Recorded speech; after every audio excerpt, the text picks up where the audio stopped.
ദിവസം ഒരു മുട്ട പപ്സെങ്കിലും കഴിക്കാത്തവർ ചുരുക്കമായിരിക്കില്ലേ നമുക്കിടയിൽ? ഞാൻ ഇങ്ങനെ ഒരു മുട്ടക്കാരൻ ചോദിക്കാൻ ഒരു കാരണമുണ്ട്. ഇന്നത്തെ ദിവസത്തിൻ്റെ മറ്റൊരു പ്രത്യേകത, സർവ്വലോക മുട്ടപ്രേമികളെ ഇന്നാണ് ലോക മുട്ട ദിനം.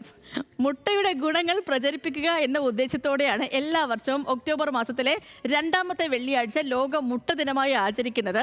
മലയാളികളുടെ മാത്രമല്ല, ലോകത്തെമ്പാടുമുള്ള അടുക്കളകൾ ഭരിക്കുന്ന ഒരു കുഞ്ഞു വീരനാണ് നമ്മുടെ ഈ മുട്ട. ലോക സംസ്കാരങ്ങളിലും രാജ്യങ്ങളിലും ഉടനീളമുള്ള പാചക രീതികളിൽ മുട്ട അനിവാര്യമാണ് എന്നതുകൊണ്ട് തന്നെ മുട്ടകൾ കൊണ്ട് ഒരുമിച്ചവർ എന്നതായിരുന്നു കഴിഞ്ഞ വർഷത്തെ തീം. ഈ വർഷം അത്ഭുതകരമായ മുട്ട, പ്രകൃതിദത്ത പോഷകങ്ങളുടെ കലവറ എന്ന തീമാണ് പങ്കുവെക്കുന്നത്.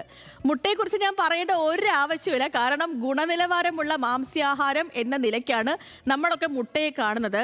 ഇതിൻ്റെ മഞ്ഞക്കുരുവിൽ കൊഴുപ്പും ജീവകങ്ങളും ധാതുക്കളും, വെള്ളയിൽ നിറയെ പ്രോട്ടീനും ഉണ്ട്. മുട്ടയിലെ പ്രോട്ടീൻ വളരെ എളുപ്പത്തിൽ ദഹിക്കുകയും ആഗിരണം ചെയ്യപ്പെടുകയും ചെയ്യും. കോഴി, താറാവ്, കാട എന്നിവയുടെ മുട്ടകളൊക്കെ നമുക്ക് ലഭ്യമാണെങ്കിലും കോഴിമുട്ടയ്ക്കാണ് ഡിമാൻഡ് കൂടുതലല്ലേ? നമ്മുടെ സ്കൂളുകളിൽ ആഴ്ചയിൽ ഒരു ദിവസം കുട്ടികളുടെ ഉച്ചഭക്ഷണത്തിലും കോഴിമുട്ട ഉൾപ്പെടുത്തിയിട്ടുണ്ട്. ഇനി ഒന്ന് പറഞ്ഞേ, ഇത്രയൊക്കെ പ്രാധാന്യമുള്ള മുട്ടയുടെ ദിനം നമ്മൾ ഓർക്കേണ്ടതല്ലേ? നമ്മുടെ മുട്ട വെറും അല്ല, ഇമ്മിണി വലിയ ആള് തന്നെയാണ്.